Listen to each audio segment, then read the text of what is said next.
Scientology could be called, well, you could call it a religion of religions.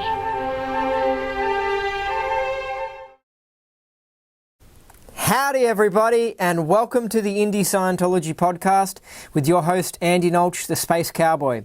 These are closed-door secret briefings about vital information about Scientology and the world that you need to know. Today's briefing is all about Mission Earth. Woohoo! I've finished it. There, I've completed it. This is epic. This is exciting. It's great times. It's so good to get to the end of this amazing work of fiction. It's awesome. Okay, so I have done a Mission Earth review, but the review was of just this here, which is the audiobook that I'm holding on to. And the audiobook cuts out a lot of the data and it cuts out a lot of the dirty scenes, right?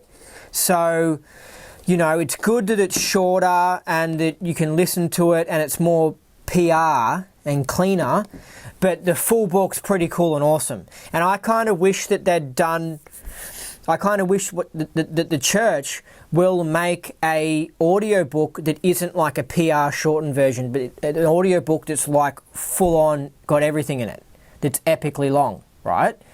But something tells me that they will never do that at all because of how out PR this book series is. This is just full on raunchy, it's dirty. This is the last work of L. Ron Hubbard. This is like his last message to humanity because it contains so much data. This is educational. It's fiction, but it's got so much truth in it, like about how the world works, how the banks work, how conspiracies work, all this stuff. It's just full-blown educational. I mean, and it's got this funny comedy entertainment side to it as well. But you know, he didn't just write fiction just to entertain people. Like he wrote it for a reason because he wanted to let people know the truth and to improve everyone. So it's absolutely awesome. So when I did the review in the past, so I just listened to the audiobook, which is shortened. Now I actually I didn't read it. I got to speak out on my phone here. I got to speak out. I worked out how I got some app called Natural Reader. I think I might have had to pay for it, but it speaks out the whole book. So, but it's like the same as reading it. And whenever I came across MUs, I pulled out my phone and I looked up the words and stuff, which there is plenty of MUs in this. Like there is just so many words. Because Hubbard was from a different generation where they didn't have TV, they were into words and they used lots of words in describing things. Nowadays, language has become a lot more simpler and we just don't use words as often, you know. It has a lot to do with TV and the school system not teaching people how to read, pretty much. But anyway, so like in this, Hubbard will like talk about someone and he will say, Sarah walked into a room wearing a platin micro chica bugga bugga bugga bugga bugga, and you're like, oh my god, I'm not a 1950s male from that generation that knows what the hell a platin blah blah blah blah blah is. So then you have to go on your phone, you look it up, and you're like, oh okay, so it's like some type of t-shirt that looks like, oh wow. Anyway, so it is irritating because you just want to hear a story, but then you come across things, right? But then you get to a point where you end up being able to know what is just a descriptive word and it's not really necessary to look up. Because you hear it again, you're like, oh, what's that thing again? You're like, stuff looking that up. Because there's some things you don't need to look up. Like if someone walks into a room and they're describing like a checkered shirt or something, and they've got some other word for it, you don't really need to look that up. You know it's not imperative to the storyline, you know. I mean, but if there's an important character that's just being introduced, you want to know exactly what they're wearing so you get an idea of who the character is and you know, anyway, but when you get really good at reading and you get really good at clearing words and stuff, you get to a point where you know sometimes that you don't have to bother looking up that word, basically. Anyway, so you get to a point with this, you get to about halfway through it and you're like, oh my God, there's some things that I'm just not going to look up because it's just not necessary. they're just descriptive terms of like clothes and other things. Like they'll talk about like a suitcase or something, and we know what a suitcase is, but they'll have like a specific type of suitcase that's like a small one. It'll be called a gigabagabaga, and you'll be like, oh my God, you know, I bet you my grandma probably knows what that little thingo is, but I don't know what that little thingo suitcase is. You know what I mean? So I'm not going to bother looking that up, that stuff. Anyway, so there is that element where you are going to be irritated because you have to look up a lot of words. And I listened to this while I was, and this is also the books as well, but this is just like a smaller version, so it's easier to move around, I guess. These are the hardcover versions. Yeah, it can be a bit irritating, that's all. I just wanted to make that warning. And also it can be irritating in that because it's such a deep, complex storyline, you have to go back and re-listen to things. That's what I found I continually had to do. I had to go, whoa, hold on, I had to go like, what's going on here? Because like, it's got intrigue, you know, it's got like secret things happening and shifties happening and stuff, and it's hard to follow along with. So you can't just listen to it once through. You're going to have to stop, and sometimes you have to go, hold on a second, you have to go back a few pages and go, what the hell happened? And then you have to read again. So it's quite an epic thing to get through and stuff. And so I'm really happy because I've been wanting to get through this for ages. That's why I'm so happy with the job I've got, because I can get through stuff like this. I would never have gotten through this if I wasn't able to listen to this while I'm working. I mean, it's just so long. Look at it, it's 10 books. It's so long. So that's why I recommend to people, if you want to really educate yourself, you've got to get yourself like a truck driver job or something so that you can listen to things while you're driving. Listen to things while you're working, because a lot of people, the reason why people are so dumbed down is because all they do is just work, and then they can't educate themselves on the world because they're just trapped in a cycle of just groundhog day of just working, and they never break free because they need to spend time on educating. Now, so I give this like, I don't know, I put it in that category of like A+, you know, like 5 stars of like a piece of art, because it's just brilliant. Okay. My criticisms is that I think that it went for too long. I think that it waffles on a bit. Like, there are certain sections where it's just kind of like, oh yeah, it's just like filler. It's like, but not that much. The middle of of it is really awesome and funny when they're in Earth and stuff. Towards the end, there's a little bit of waffling on stuff where you're just like, So I think that Hubbard, I think it would have been better if he made it 8 books, and it would have been just an amazing 8 book. It would have been so perfect. That's the only thing that I'm picky about, is that you can tell that he was actually just had time to fill in retirement basically, and he was just like, yeah, I'll just extend it, like I'll just have fun and just write, you know. But I'm when it comes to reading, and movies and stuff, I like things to be action-packed and to be punchy. I don't like things dragging on.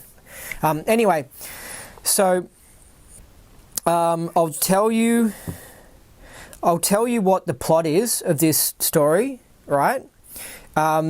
Basically, there's this alien civilization called Voltaire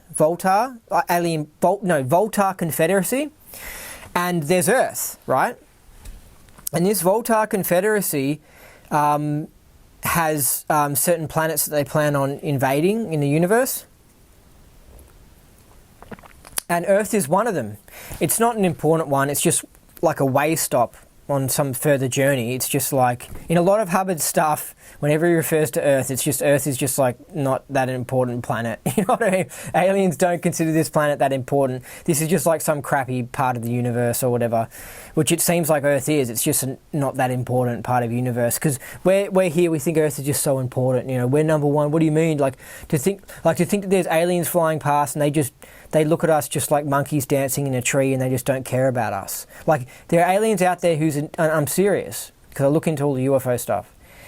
There are aliens out there who are just so much better than us that when they see us, it's just like us in an airplane flying over monkeys that are like dancing in a tree, or having sex in a tree or whatever. And so you fly over a plane and you're like, whatever. Like, you don't even think of reaching out to those monkeys or whatever. You're just like, okay, there's monkeys, and you just go on. That's what aliens are like to Earth.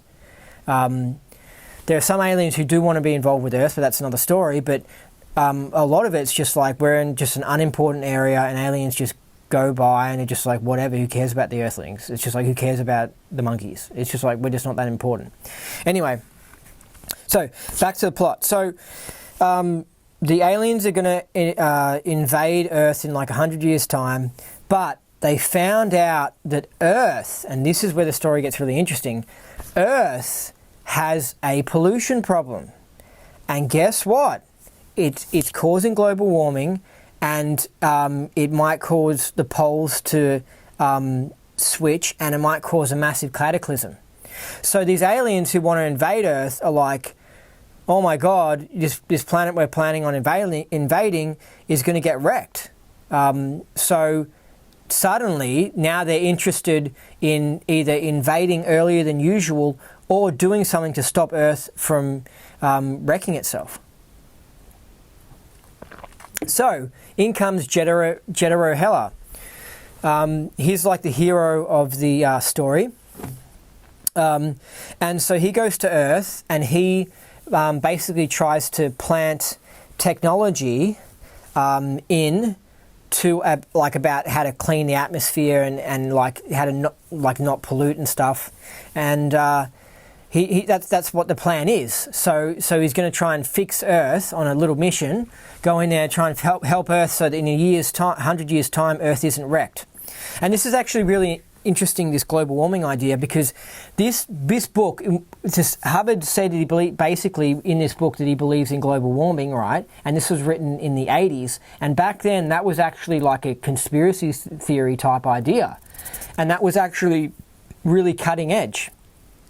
Now, he says that the pollution also blocks out the sun a little bit, but also traps the sun. But it traps the heat from the sun. But it traps the heat from the sun more than it blocks out the sun. So therefore, overall, there's a mild increase in temperatures, right?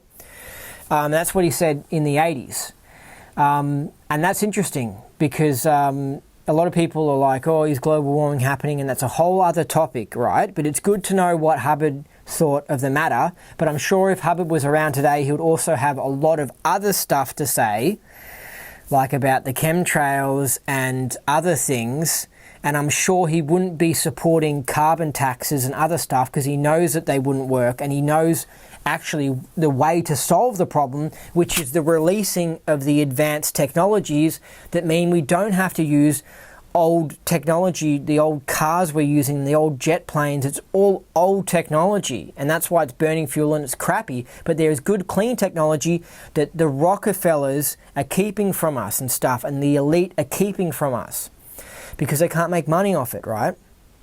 That's what this storyline says, and that's what the evidence says, if anyone looks into it, right? That there is advanced technology, and that is how to stop the pollution problem. And the advanced technology is getting hidden from us by the elite because they can't make money off it. So, you know, the carbon tax is just a crock of shit. It's never going to do anything. Don't support any of these leftist causes. They're all evil and stuff. They're just a joke. They're all pretend. They're all just not actually handling the problem. Anyway, so back to the storyline. Now that Jedero Heller's gone to Earth to save the day and stuff by releasing the advanced technology and stuff. He basically pretends like he's an Earthling, and because these aliens are human aliens.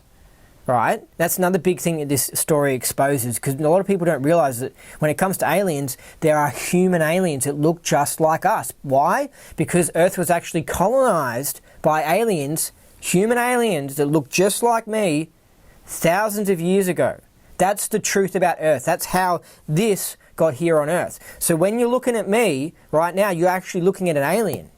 This thing didn't evolve here, and we didn't evolve here. It's just the truth of the situation, right?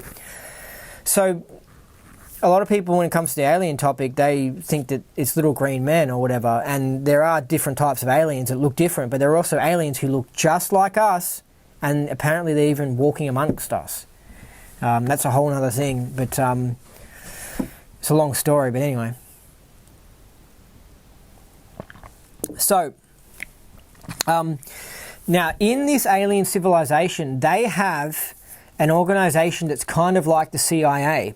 And the head of that is growing drugs on Earth and importing them into the alien confederacy, right? So, now he doesn't like that Earth is getting this attention and getting a special agent, Jeddah Hela, getting sent to Earth to solve the problem. By the way, this is a really complex story, so I recommend hearing the explanation of the storyline before you read it, because if you just jump into this, you're just like, what the hell is this? It's so hard. Like, the audiobook I listened to 3 times to understand it.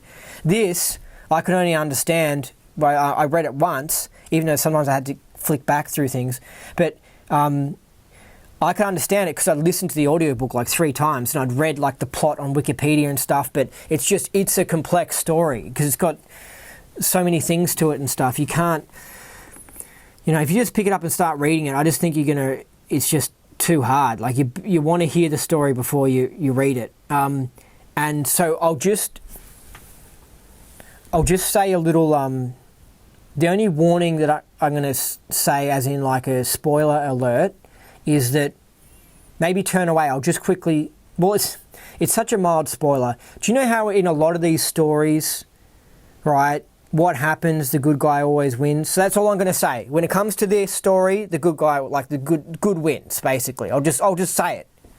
I'll just let it out there.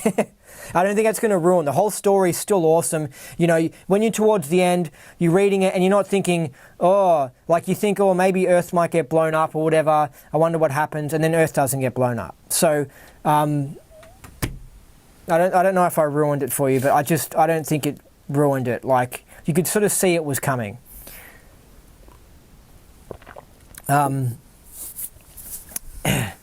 Anyway, in fact, I found the audiobook, I found this really entertaining after I already knew the basic storyline, like listening to the book. So it's just like, just knowing where the story is going, it won't wreck it. Anyway, so listen to the plot. So,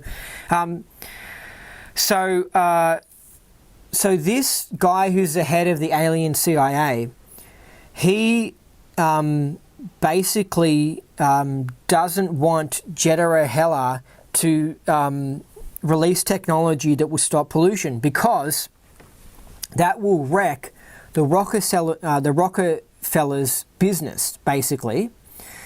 And yes, it's based on the Rockefeller from Earth. You know what I mean? Like, a lot of things are just exposing the truth about Earth in this storyline. Because I think the Rockefeller makes money off drugs or something. Rockefeller makes money off all the oil and all the tech, all that stuff. And basically, if this Jeddah Hela guy comes and releases this technology, Rockefeller will lose his control of Earth, and this Lumbar Hiss guy, the head of the CIA, the alien CIA, doesn't want that to happen, all right? Because then he won't be able to keep on importing his drugs or something like that.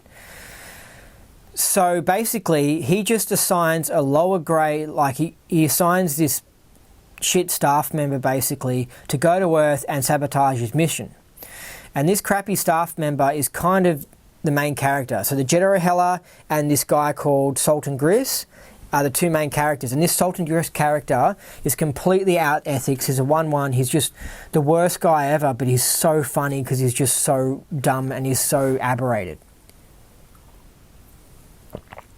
He's really funny. Like, the stuff he does is just outrageous. He's just a classic character, like a classic character. I wish if they made this into like some hit TV series, which they could, because it's so long, you could make it into like a Game of Thrones type show.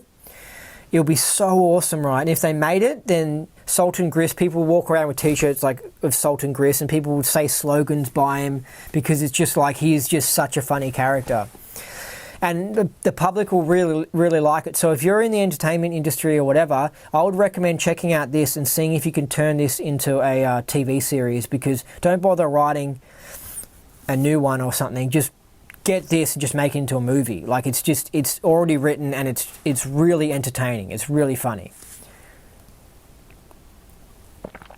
Now, this crappy staff member who's supposed to sabotage Jeddah O'Hella, basically, the middle chunk of the story has a lot to do with him trying to sabotage Jeddah O'Hella and just failing, and it's just funny. And he just, all this outrageous stuff ends up happening. Like, he marries like 2 lesbians, and he ends up like having sex with all these, like, he ends up raping all these women or whatever, but he was paying thousands of dollars for it. Then he gets in trouble because he got tricked. He didn't know he was raping them. Long story, but he thought he was buying them, and then he was actually raping them, and the other guys were taking the money and they were tricking him, and just all this crazy stuff goes on. And there is one thing that I'm not gonna say, but about Salt and Grist, he has his girlfriend, but I'm not gonna say because it'll wreck it. But it's still funny if you know. But he has a special girlfriend, let's put it that way. And what happens with the girlfriend's really funny, and then you find out the truth about the girlfriend towards the end, and it's so funny. Like, he just cops it as a main character. So Jeddah O'Hella basically succeeds with releasing the technology. But then he goes back to Volta, and this evil guy that's the head of the alien CIA, he's actually trying to take over the whole government, right? And so then the Jeddah O'Hella guy goes back, and in the last few books, he's dealing with the alien Volta Confederacy and fixing up the corruption and the craziness that has gone on because this crazy guy tried to take it over. Then in the end, the crazy guy dies, or fails and gets locked up, and then good wins. Good in the end wins. But it's a really complex story because the story's written from an investigative journalist point of view. There's an investigative journalist in the Volta Confederacy, and he's looking through the history or whatever, and he discovers this story with the written records and stuff. And then he goes, oh my God, this is a hidden story, and he's exposing this hidden story about Earth and stuff. And so he's writing this book. So that's where it's a confusing story, because you've got this guy writing the book, and then you've also got most of the books are written by Salt and Grist as his confessions as to what he did. And so because he gets in trouble, like Jeddah O'Hella brings him back to the Confederacy, and he gets in trouble for all the stuff he did. And he has to write a confession out of all the things he did, right? And so it's written as his confession as to what happened on Earth and stuff.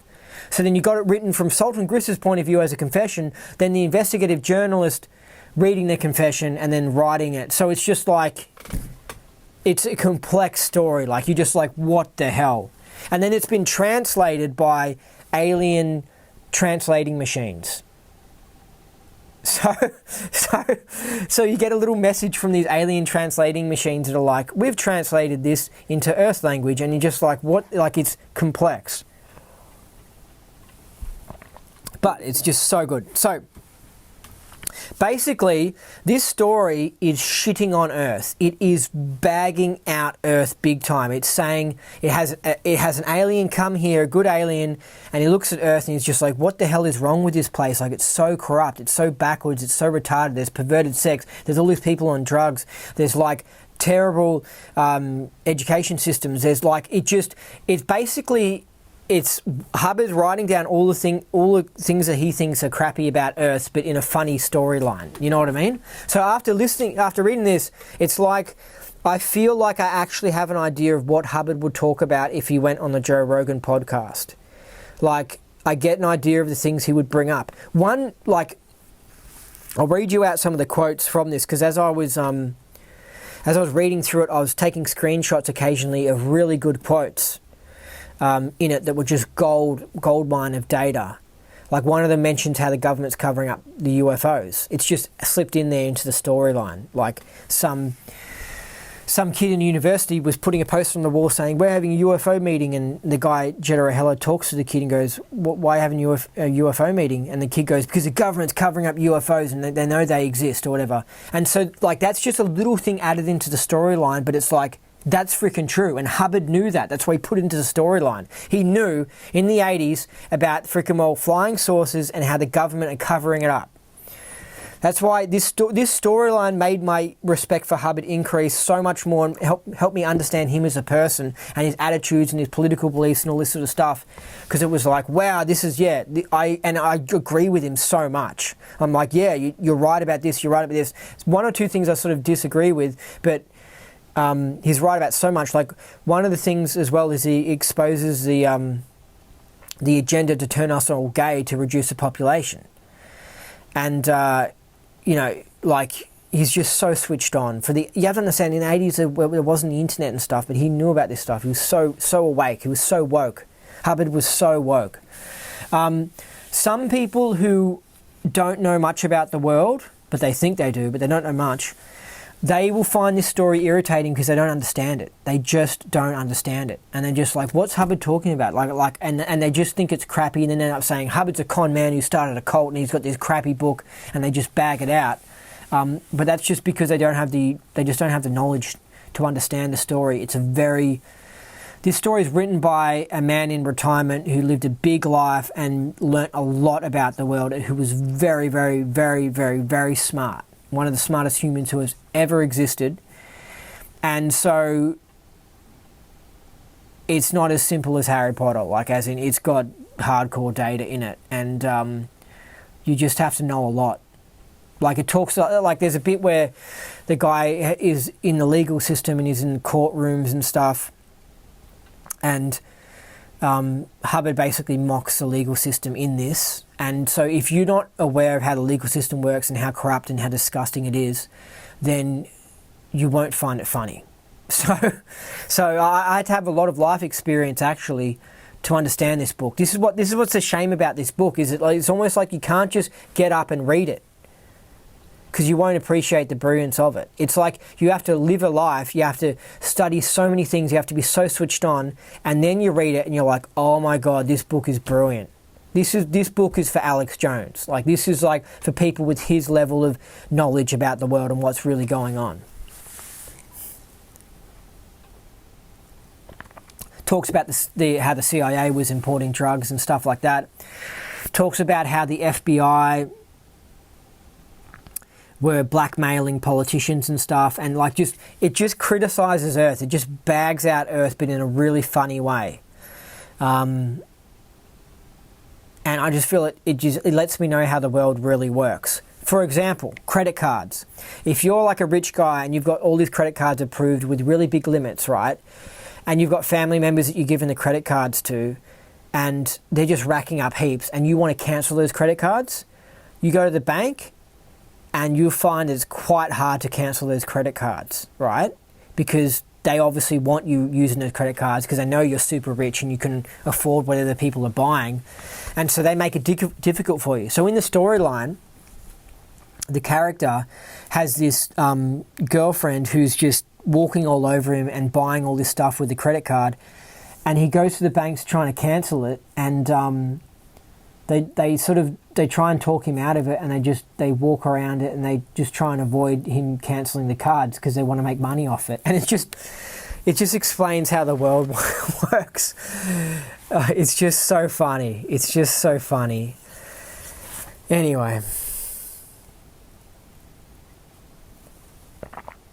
And also mentions how the government are listening in on all the phone calls. And that was a pretty big thing back in the 80s, like, to know that. Nowadays everyone knows that the government listens in on all the phone calls and stuff, because of like Edward Snowden and conspiracies becoming popular. But back then that was like impressive to know that all the phone calls are being recorded and stuff. And anyway, so let's see what else. I'm going to play some of it. The names of the characters in this story mean something. So Jetero Hella is kind of like Jet Hero Hella for like flying jets and stuff. Or I actually don't fully think I know the meaning of the name Jetero Hella. But anyway, Sultan Gris is like, so his name's Sultan Gris because it's like a Middle Eastern thing, because that's the name he's assuming while he's on Earth because he's an alien. That's like Sultan Grease. Do you know what I mean? Like, because he never has showers as a character.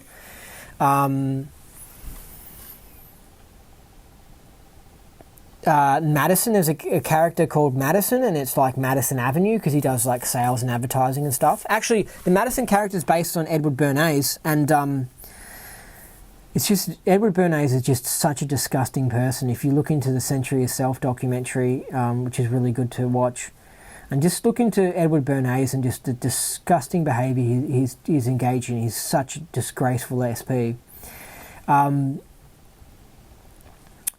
Hubbard based the Madison character on him, and in the storyline, he just causes problems, and he just engages in lying, and he's just a terrible person, and he has sex with his mum as well, because he studies psychology or something. Or yeah, the psychologist told him he's supposed to have sex with his mum or something. So the story is wild. There's lots of sex scenes. There's lots of wild sex scenes. And I think he's just mocking how Earth has an obsession with sex, which we do. And there's so much in advertising, and there is a bit of a problem with sex here on Earth. It's like, I think it's because we've got a lot of aberrated people, and aberrated people tend to just be crazy when it comes to sex. Like, they're just weird. But anyway, so he sort of mocks that. Like, there's a necrophiliac character. He has sex with dead bodies, and his psychologist told him, his story bags out psychology a lot as well. His psychologist told him to have sex with dead bodies to relieve his to relieve his anxiety or something. And so then he became like a necrophiliac, and he's addicted to it. And in one of the scenes, he's in the car and he's going to go do the kill because the Salt and Grist guy hired him as a hitman. And so they go to hunt down the person they're going to go kill. And Salt and Grist is driving or whatever, and the hitman's sitting there with his gun, he's stroking his gun, he's just like, yeah, can't wait to get my fix, because he wants to kill the guy, get paid the money, and have sex with the dead body. It's such a funny storyline. And then it takes them ages to get to... The whole storyline's so ridiculous, right? It takes them ages to get to the guy to kill him. And on the way, a copper comes up that's just complaining about a parked car. And the necrophiliac guy just turns around and kills him, and then starts having sex with the dead body. And the Salt and Grist guy is like, oh my God, what the hell's going on? And it's like, this is crazy. And he's like, it's so funny because he gets tortured by having to spend this long car ride with some crazy guy who's had sex with dead bodies. And it's just, the whole storyline is just funny, and the Salt and Grist guy just gets tortured, and he gets tortured of his own creation because he just makes all these bad decisions and stuff. So it's completely like R-rated, completely inappropriate. I think the word might be black comedy, or it's like laughing at inappropriate things or something, but it's something that I absolutely love. Like, I saw that Joker movie, which is good, and I recommend people see it, and that to me was a comedy thriller. But to other people, it was just a thriller. Like, I found I was laughing at a lot of the scenes, and other people weren't laughing at them, but I was finding them funny. So I laugh at, like, just outrageous stuff. That's what makes me laugh. And so this is why this story is really funny. Because some people might be like, oh my God, having sex with dead bodies. And I was like, that was gold. I love that moment. That was like some of the funniest stuff. The more outrageous, the more inappropriate something is, to me, the more funny it becomes. Whereas other people, they go, oh, but it's so outrageous, it puts me off. And I go, but that's what makes it funny. If it wasn't as outrageous, it wouldn't be funny. What makes it funny is the fact that it's so outrageous. And so this story is just completely outrageous. There's some sex scene where, and it's not in the audiobook, they cut out the details. Like, they cut out the extra conspiracy details, like about how the governments work and stuff, in the audiobook, and also the dirty sex scenes and stuff. Anyway, like the UFO thing, for example, that I mentioned, wasn't in this. You know what I mean? So anyway, that's why you got to read the full book. But there's some sort of scene where the lesbians are torturing the Salt and Grist guy, and they pull out a cheese grater, I think, to rub it on his skin to give him a rash, and then they put spices on his skin or something, Tabasco sauce or something. So they torture him. They do some kinky torture sex or something.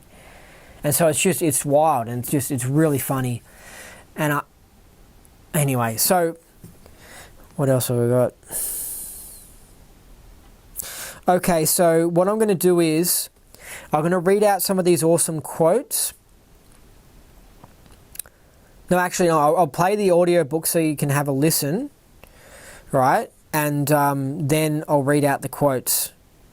Because like I said, I took screenshots of some of the best quotes. So I'm going to read out some of the best quotes because you've got to hear these quotes. They're important data about Earth that I want you to know.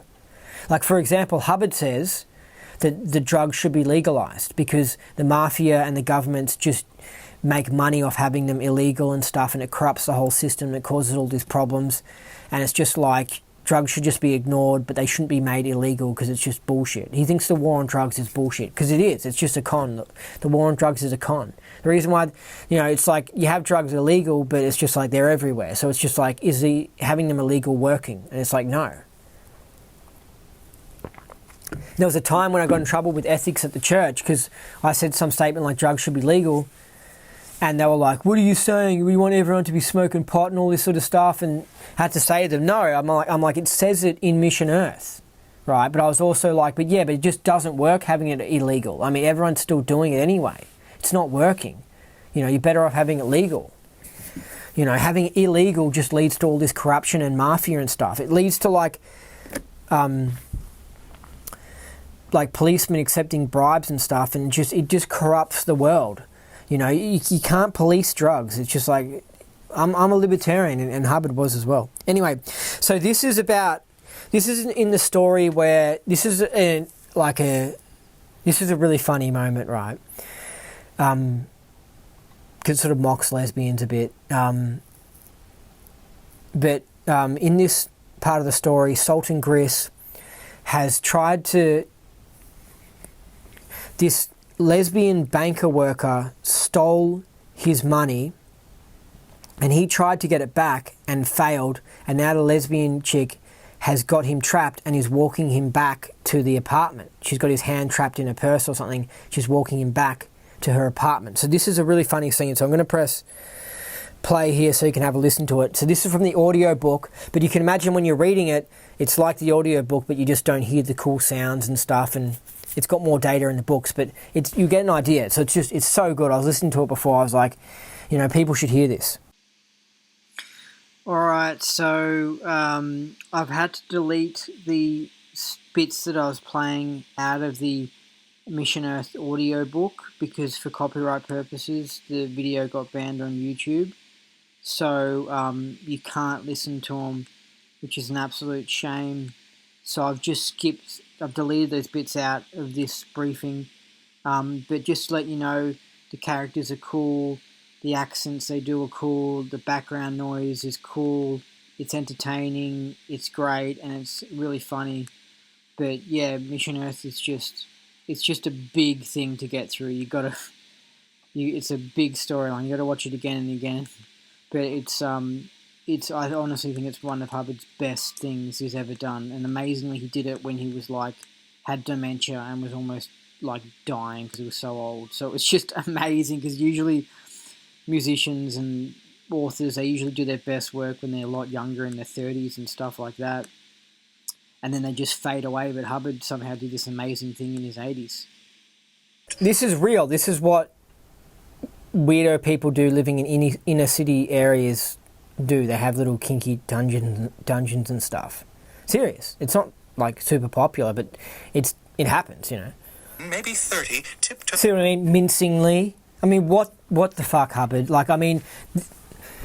Back then they didn't have TV, so all they did was read, and they just had a much bigger vocabulary. And of course, Hubbard, being into writing, had a huge vocabulary. So he just rolls out words like mincingly and stuff, and you're just like, what the hell's that?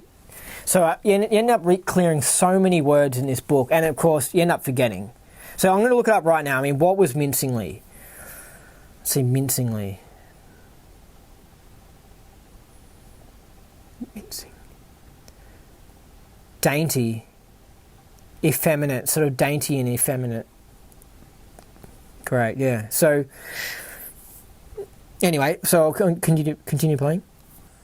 See, I mean, just in that 10 seconds, how many MUs did you get in that? I mean, Jesus Christ. So can I just say, I'm going to go off topic here, but it relates to exactly what this quote is. This is why this quote's so deep. They reduce the world's food supply. They make sure that there's not a lot of food so that there isn't a lot of us. Because if there's a lot of food, then we all get abundant and grow and stuff. Right, that's basically what he's saying here. So Hubbard, to write this, knew that they're intentionally trying to reduce the food supply. Now, I look into the weather control stuff and these HARP machines and the chemtrails and stuff and how they seem to intentionally be making droughts. And it seems like they're intentionally making droughts and they're also intentionally making too much rain, right? So one area gets too much rain, the other area gets too little rain.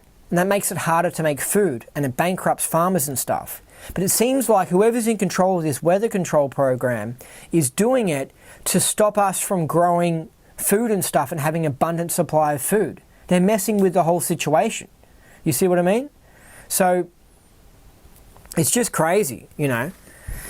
I mean, I'm going to look into it further before I fully work it out, but this whole weather control thing is just off the rails. I mean, it's just like, what are they doing? You know, intentionally making droughts and stuff, and you know, and then they can just pass it off as climate change. That's why they keep on going, oh, climate change and global warming, because they can say it's that, but they're doing stuff with these machines, and it's just like, whoa, it could be that they're literally trying to keep food prices higher, and they're trying to stop us from flourishing and prospering. Anyway. Do you know I spoke to someone today who works in the banks, in one of the major banks, and he told me that they have people in the lobbies, right, that are like work for the anti-discrimination department of the bank or whatever. Talk about fake work. Sure, that's really contributing to the bank. But in that department, they basically promote homosexuality. But they say it's, you know, so to stop gay bullying, because there's a problem. Yeah, like there's a problem with gay bullying. I mean, like, before they recently ramped up all this crap, like 10 years ago, there was almost no anti-gayness. It's only of recent times in the past few years that people have actually started to become anti-gay, like me, because we're pissed off that the government's trying to make us gay. And we can see that's all a depopulation program and we see it's evil. But 10 years ago, me and other conspiracy theorists, well, I wasn't a conspiracy theorist 10 years ago, but heaps of people out there were just like, yeah, what's wrong with being gay? I mean, I didn't care as well. I mean, I kind of knew that they were a bit messed up, you know, but like, as in, I wouldn't say I'm anti-gay, but now I'd probably say I'm anti-gay because I'm like, it's not that I care what homos do, it's just that it's because I know it's a world depopulation program and it's fucking evil. And they're trying to brainwash us all into being gay and they're trying to turn us into trannies. So that's why now I'm anti-gay. But they made me anti-gay because of all their bullshit trying to slam it down my throat. By making you go to government centres and they've got these rainbow thingos around their necks, and you go into a bank and they've got rainbow stickers and shit, and you go to a phone company and it's just like rainbow badges, and you're just like, just freaking crazy. Like, I don't think it's as far in America. It might be in LA, but I'm telling you, Australia is just so socially engineered and so perfectly controlled by the corporations in this New World Order system. Anyway, so basically in this thing that I'm just playing right now, Hubbard's saying that this is a program by the Rockefeller to turn us all gay so that we reduce the population, and they're doing it through the staff members of the banks and stuff. And I spoke to a friend today, right? And this is what's happening. In the lobby of the bank, there are people that are out promoting gayness, basically. And I don't know what they do, but they say like, oh, it's Gay Equality Day and stuff, or they hand out like, they do things like they do little tests on staff members to see if the staff member has like anti-gay ideas, and then they retrain them and stuff. And they even had, which was really outrageous, right? They even had a remembrance day for trannies that have been killed. And firstly, it's just like, as if there's all these trannies being killed, right? But they had something that was like November 20th. It was like a World War II thing, but, you know, it wasn't a war remembrance thing. They called it Remembrance for the Dead Trannies. And it's just like, are they actually serious? Like, to me is so funny. It's so stupid. It's so obvious they're trying to brainwash us into being trannies. But they had in the bank. My friend told me, right? I'm telling you, he's telling the truth. He's not lying to me. He's not making up ridiculous stuff about a bank and then telling me. He's telling me the truth about what's actually going on in the banks. And all his staff members are being brainwashed into being gay and being trannies. And they had a remembrance day for all the dead trannies on the 20th of November. Like it's a thing. And it's just like, this is just so stupid. You know, it's just so stupid. And they're having in high schools, they're having It's Gay to Be Okay Day and stuff. You know? And it's just so ridiculous. But you know where these programs are coming from? It's social engineering coming from the people who actually control our society and control our governments and control our schools, control our banks. This is where it's coming from. Have a listen. This was in the 80s. So if Hubbard was around today, he'll be saying, yeah, I mean, I knew about this stuff since the 70s. He goes, I knew that they were promoting drugs and they were promoting homosexuality and all this stuff. Up. See how funny, like, he just cops it. They try and make him gay, like, it's just, and then he ends up having to have sex with all these lesbians, and he gets the story is so funny. All right, so next thing I'm going to play is the intro to the whole thing from Volume 1, the first book, the Part 1, and it'll just give you a little bit of an idea. They did such a good job with this audiobook, like the acting, even the way that they condensed the storyline but still kept the story. Because when they made that John Travolta movie of Battlefield Earth, they cut down the story and they just completely changed it, and it was just a squirrel piece of crap.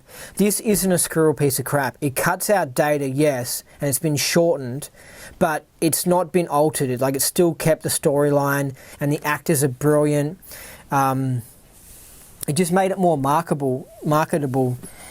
They did such a good job. Can I say something as well? In the end of the book, when the book's when the whole story's been written or whatever, in the end, and they're going to give it to the publishers or whatever, and they're thinking about publishing it, because I know you're not going to understand what I'm trying to say because you don't know the storyline. But basically, like I said, it was an investigative journalist who writes the whole story, and then goes to get it published, and it gets rejected in Volta, but it gets approved on Earth. And the Jedediah Heller character looks over it and reads it, and he says, yeah, publish it, it might wake them up. Referring to us Earthlings, it might wake us up. Right? So, do you see what I mean? And it's like, that's what Hubbard was saying about this book. Read this book and it wakes you up to the whole game that's going on Earth. This is what this thing is. It's waking you up about the whole game. There isn't much spirituality. There isn't much out this dimension stuff. There isn't much religion stuff. There isn't much funky alternate dimension stuff. It's just basic, messed, earthly, normal Western civilization stuff. That's what this story is. You know what I mean? It doesn't go into shit about angels and well, actually a little bit, because a tiny bit, but it's not like funky and stuff. It's not like deep esoteric, like occult information, okay? It's none of that. This is very earthling. It's got cars, it's got BMWs, it's got credit cards, it's got kinky sex. It's very earthly stuff. And so it wakes you up. Basically, sort of the Alex Jones type stuff. Like, do you know how Alex Jones is into conspiracies, but he doesn't really go into the aliens and he doesn't go into spiritual sides of things. He just sticks to government conspiracies and corrupted vaccines, very earthling type stuff, right? Very just physical universe, straightforward stuff. Because he says that's all people can handle anyway. And he goes, that's all I can really prove properly. So that's what this story is like. You know what I mean? You can tell Hubbard intentionally left out odd, unusual stuff, about past lives, left all that sort of stuff out, because it's just simple stuff. It's just wake people up. People just need to know that with credit cards they're getting shysted. People need to know the reason why there's a gay host on TV, because they're trying to promote an agenda. It's just earthling stuff that people can understand. Anyway, and you'll notice that he talks just like a lawyer, because he's being professional in his 1-1. So he's You'll have a listen to it, but he's like, "To your lordship, sir, your honourable blah blah blah blah blah. You'll see that I'm innocent and I haven't done anything wrong. It was Jeddah O'Hella who made me do all those things wrong." And when you see lawyers talk, they literally go out of valence. They put on this act and they're just disgusting and they make me sick to watch. And they go, "Yes, Your Honour." Well, we go blah, blah, and they're just so fake. They're just such one-ones. And this guy isn't a lawyer in the story, but he's that same type of personality, just totally fake and just disgusting. You've got to see these lawyers in real life. They walk into the courtroom, right? I'll show you. They walk into the courtroom and they go, and they do like this bow and they make sure it's really obvious and they're wearing like a smooth suit and it's just like, is this like actually serious? And that's what and they're basically trying to suck up to the lawyer by they're trying to suck up to the judge by showing the judge respect, and they're just so fake, right? And so this guy, he's saying his confession, he wants to get let off, so he's trying to suck up to the Lord who's reading his confession so he doesn't get into trouble. Anyway, it's just classic story.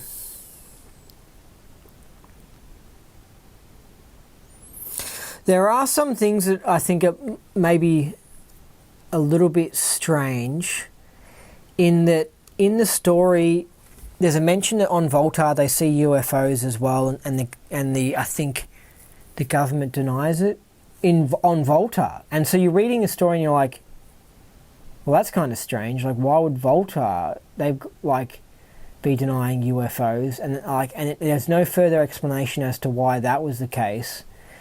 And then there's also mafia or corruption on planet Volta as well.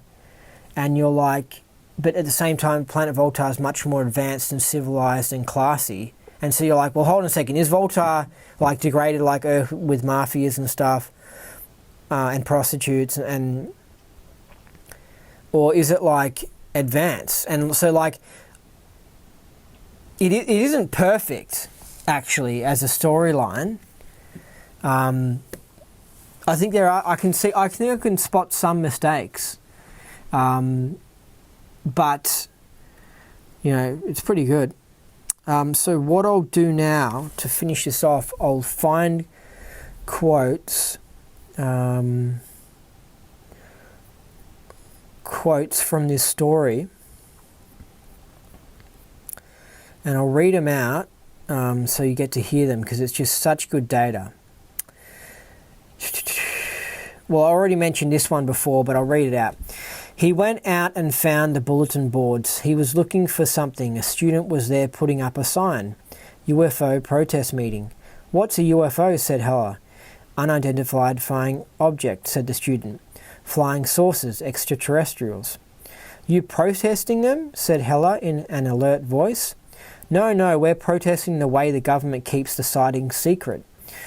"You've sighted some?" asked Hella. "There have been 30,000 sightings to date," said the student. "They ought to be more careful," said Hella.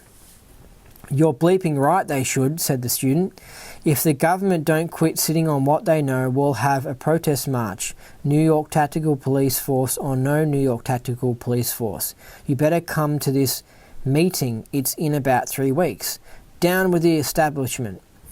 So that's from Mission Earth Volume 3.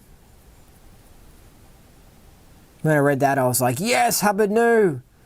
So Hubbard, if he was listening to Andy's podcast where he mentions UFOs are real and aliens are coming here and shit, Hubbard would not say that's ridiculous. Hubbard would say, yeah, I know that there's a full-blown government cover-up. You get an idea of what he would talk about if he was on Joe Rogan Experience. That's the sort of stuff Hubbard would say. He would go, yeah, there's a full-blown government cover-up of the whole UFO thing. Here's another one. Okay. Seeing it made him feel a bit better, a bit bitter. It was such a nice planet. Too bad they had made so little use of the heritage Prince Caucasia had given them that made so many things similar culturally between Volta and Earth. By the way, Hubbard also mentions how the Atlantis civilization was an alien civilization of blonde aliens, tall blonde aliens, who came here and set up Atlantis and then got wiped out in a massive flood. That's basically what Hubbard says in this story. And that's what my research indicated as well. Like, I already knew that. So when I read this, I was like, yes, Hubbard agrees with me. Like, yes, that's what I knew as well. Because I looked at all the information of Earth history and all this stuff, and I'm like, what's this great flood and what's this cataclysm? And it seemed like, yeah, the blonde race came from aliens who came here, set up the Atlantis civilization. Then there was a massive cataclysm, massive catastrophe, and they all got wiped out, except, there were survivors, like Aborigines survived and some of the blondes survived and stuff. And so that's why we've got different races on different parts of the earth, but different people survived. We went up high into the mountains and stuff and were able to survive it. But the earth population got dramatically reduced, and it was kind of like we had to go back to being more of a primitive state. Although I imagine some technology did survive, but imagine if right now if there was this huge cataclysm, a lot of our stuff would be gone and we'd have to go back to primitive times. But that's literally happened in Earth's past. Imagine a worldwide civilization like what we've got now, and just boom, just a huge, crazy weather, and it just gets wiped out. Nearly all of us get wiped out, and there's just like a Mad Max scenario where some survive. That actually happened to Earth about 12,000 years ago. I'm not kidding. And anyway, Hubbard says that. So anyway, too bad they valued it so little. It was a shame they had been so corrupted by their own primitives. They had permitted themselves to go so far astray.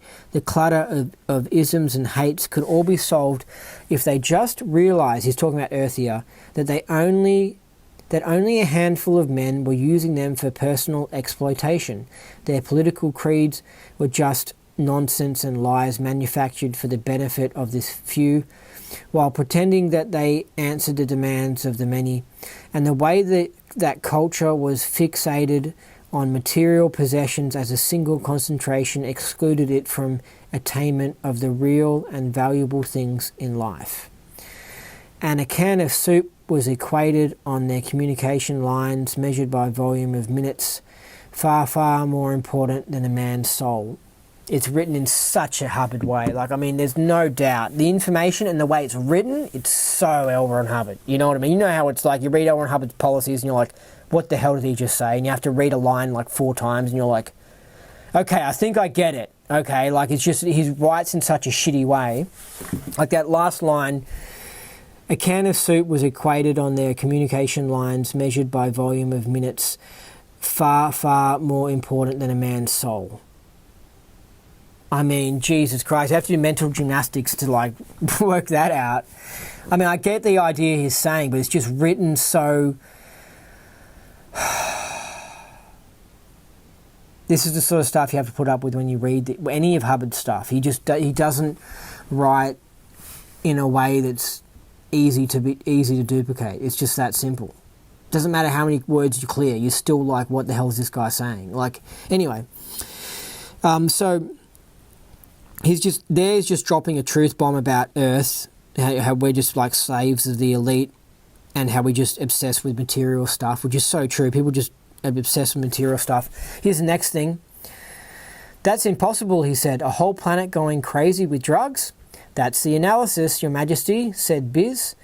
They take them morning, noon and night.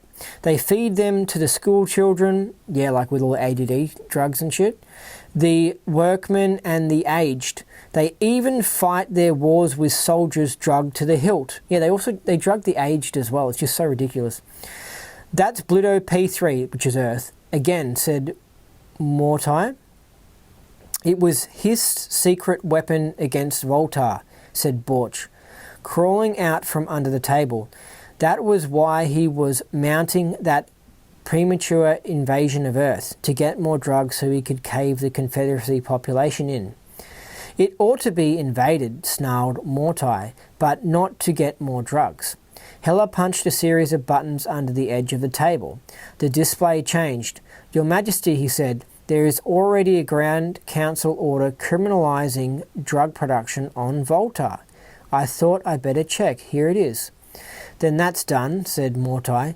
No, Your Majesty, that's the trouble. It gave Hist a monopoly. These laws prohibiting drugs exist also on Bluto P3. They are there to protect the real purveyors from competition, and thus the governments help them to get wealthy. The answer is to decriminalize and to ignore drugs. They don't profit people, then nobody is interested. You seem to know something about this, said Mortai.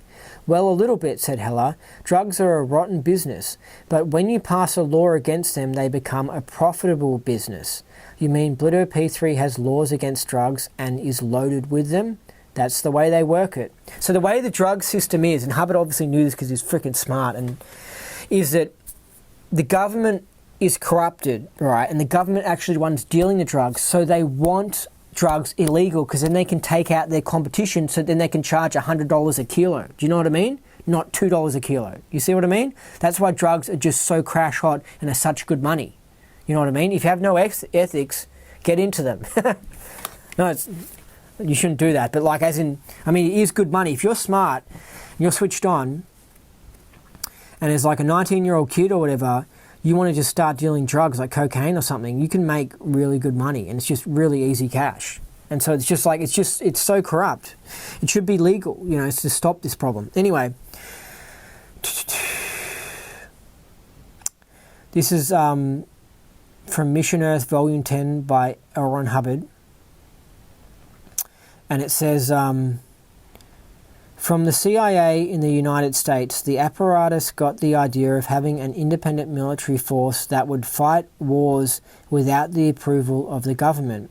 From the FBI of that same country, Lombard obtained the patent they use of ruling the whole land by blackmailing legislative representatives and keeping those bodies in a state of terror by manufacturing crimes that never happened, called abscams. Hold it, said Mordai. You're drowning me with the names I never heard of. Those are all from Bluto P3, said Borch, locally called Earth. That's where we got the pattern of our apparatus from. So, the alien CIA copied off, like, basically Earth intelligence agencies, and we corrupted the alien CIA. Because we have all this crazy, dodgy shit going on here, and the alien, like, dodgy person saw, oh, let's do what they're doing and stuff. And so, anyway, but he goes on about abscams, and abscams is just ridiculous. It's a whole, like, look into it. Like, it's just outrageous government behaviour. It's where the government, instead of just catching bad guys, they try and frame them before they've even committed a crime, and it's such a stupid way of enacting law enforcement. It's really used as a way just to bribe politicians. Okay, next one. No, that's from another thing. Okay, alright. Hold on a second.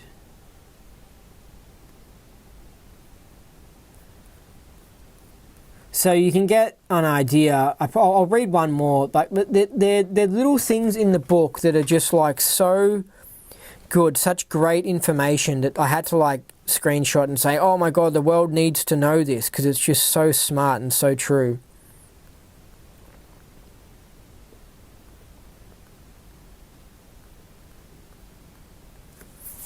You get an idea by reading these books how really funky L. Ron Hubbard is, and how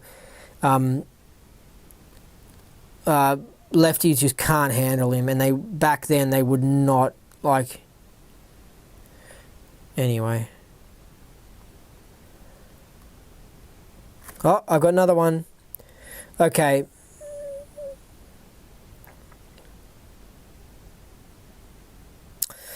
Okay, so I'll say this. This is what I said before I posted this. I wrote, gosh, this book is full of gold, full of data about how the world really works. Scientologists learn interesting stuff, but they are really missing out on important information if they don't read L. Ron Hubbard's fiction books. The religion has so much to study and so much mind exercises that people are kept busy all the time that they don't even bother looking at the guy's fiction works. The gains available from the fiction is huge. This is from Mission Earth Volume 10. Now, see here, young man, this trial is not finished. The evidence is not all in. Madison smiled. He was playing this by the Earth court system.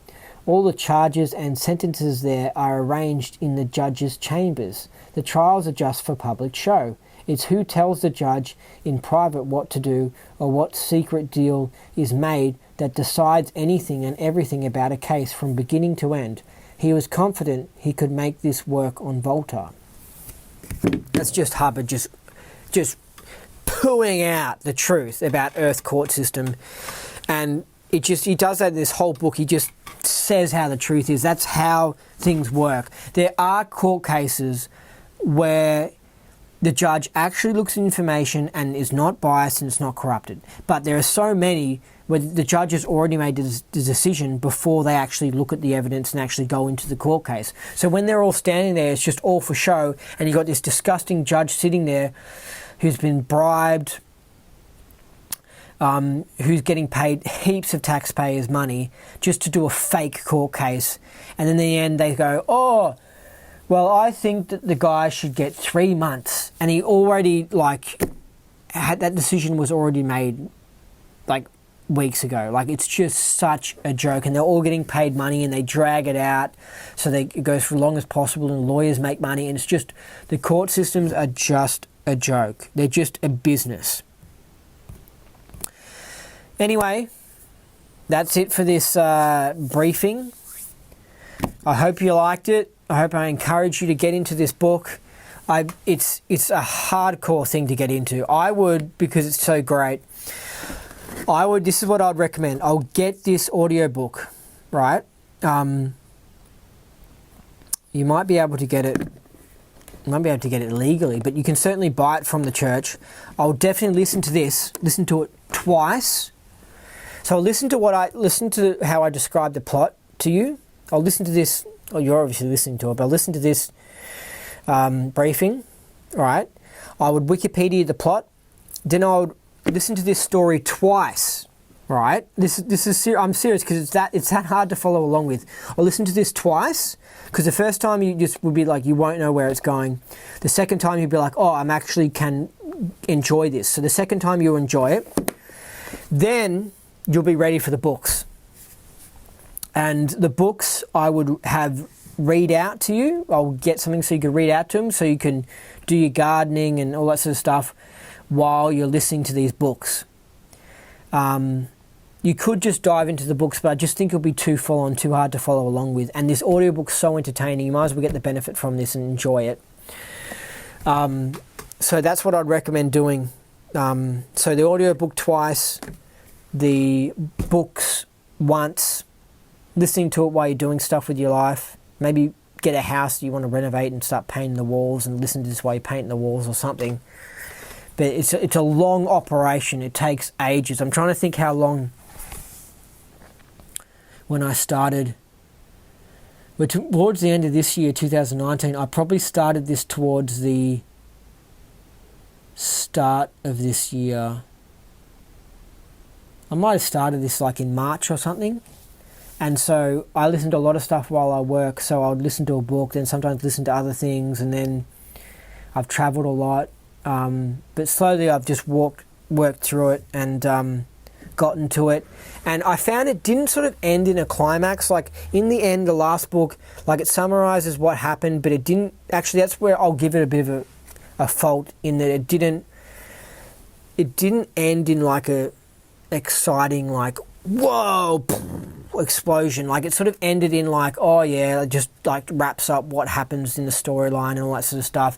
To me, the most exciting stuff was probably in the middle and maybe towards 2/3 of the way in when they head back to the Volta Confederacy, and then you find out the Volta Confederacy is taken over and you're like, whoa, that's an exciting time. But in the end, it sort of fades out, fizzles away. The ending, it still ends good, but it just, yeah. Anyway, that's it. I hope you like this this briefing. I've been Andy, an Ultra Space Cowboy. You've been listening to the Indie Scientology podcast. So remember, what you thought was impossible is possible.